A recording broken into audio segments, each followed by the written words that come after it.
Hi, welcome to the workshop Words. A question came in about the non-directed body movement and why do I teach that? Why do I focus on that? It's a really good question.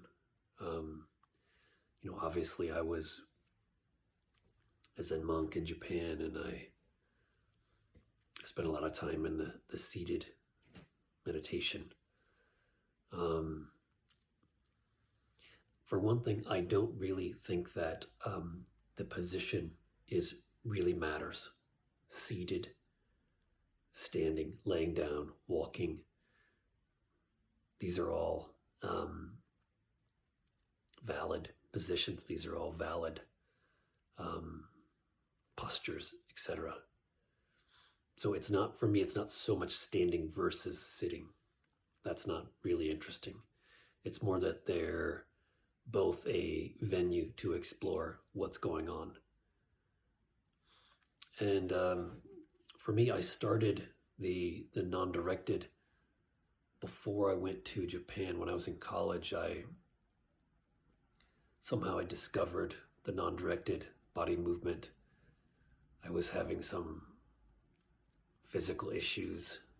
I had sort of locked up. I was a very intense person, and one day I was cleaning this ballet studio I was taking classes in, and my body sort of locked up, and it was a real physical manifestation of what I was going through. And so I went to this, I found out about this in a yoga class, this practice of just standing around and letting your body unfurl to unwind. And I went, and the first evening was some room with maybe 20 people, 25 people, hardwood floors in Missoula. I went to school in Montana. And going in there and just the idea that your body will naturally unwind, it will naturally process old trauma that's in the system. Maybe these traumas are half resolved, and we're allowing them to kind of complete that, let that through the system. The system naturally wants to do that, giving it the opportunity. And when I went there, I felt like my body was just, we started, and I felt like my body was just going to explode. I just felt like this pressure cooker that was finally being able to let loose. And I remember my neck was unwinding in this wild way, and I think it was something to do with my birth trauma. And anyway, I just felt like, wow, I'm just engaging with this process, fully engaging with the body without trying to control it. I found that so powerful. And then later I went, and a couple weeks later, I forget the timeline, I went to a talk by a Tibetan teacher. And I was sitting in the audience there, and the Tibetan teacher was talking, and it was a little bit complex for me, but I could feel the energy of the person, and I could feel the energy of this sort of dharma coming through, and my body was reacting to that. My body was in this field. It was trying to open up and unwind, and so I found that I could physically interact with this truth coming through. So that really hit me. And then through various reasons, I ended up going to Japan and training with the Roshi. You can hear about that somewhere else. I've talked about it a lot, but going there and training with the Roshi in Japan, Shado Harada, and such a profound teacher, but there was so much structure there in the life, and I really needed time to go out when I wasn't folding my legs in lotus, which was really hard for me.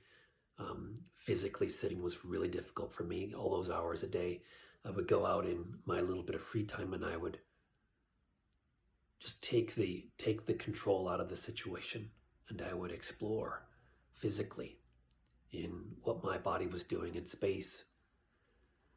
And of course, there were physical things that came through, physical issues started to kind of unwind through the system, and very dynamic at times and very subtle at times, emotional.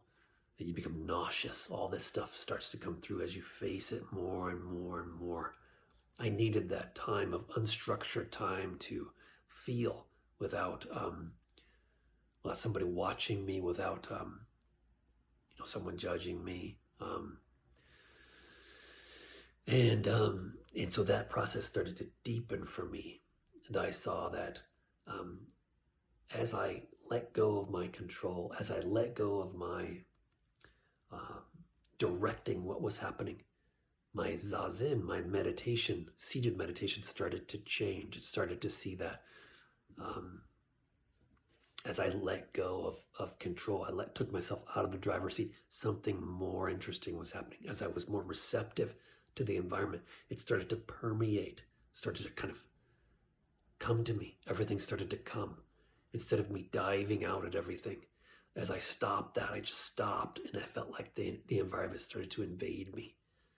So not just physical, but as I stopped controlling, the environment started to show up for me. And I saw, my control, my wanting to get in the way, my wanting to get enlightened or make it happen, that was actually a way of tightening down the system. That was a way for me to block myself from interacting with what was really going on. And so that deepened, that kept deepening. And a whole process started where I saw that any idea I had of this was actually in the way of it, and something else started to blossom through that. Letting go of control, letting go of guarding, letting go of my ideas of it, and something else started to come through slowly. I started to see, there's something much more interesting happening than my ideas.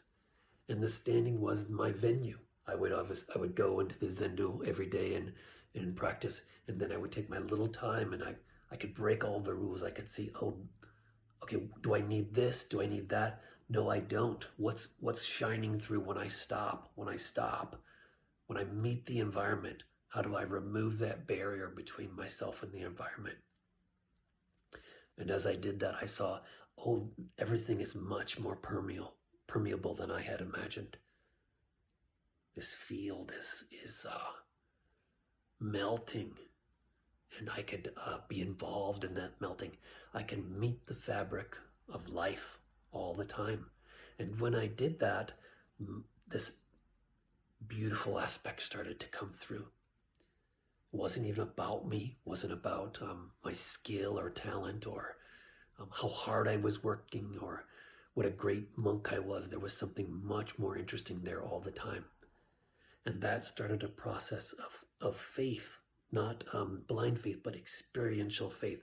As I let go more and more into that, the feedback became clear. Let go more into that. Become more vulnerable. And in that, a different type of functioning started to come out of that. A different way of meeting people, a different way of interacting with my everyday life, walking around. There was something much more interesting coming through.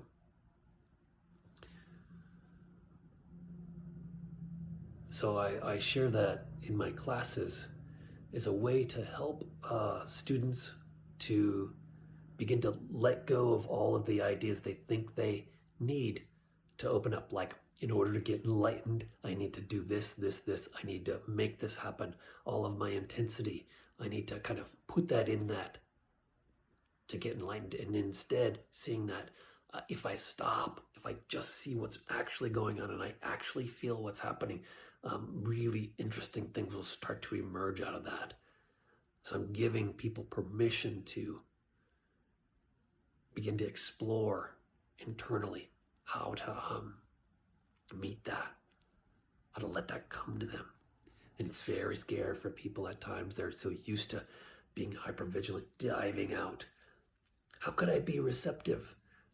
If I do that, then I'm going to be a fool. I'm not going to be effective.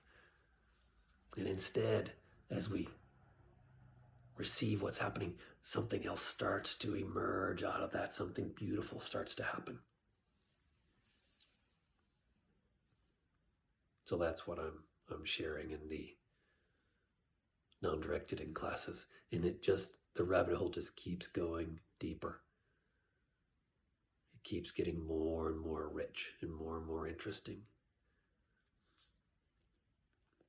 Okay. Thanks for the question. Please share this with someone who it might help.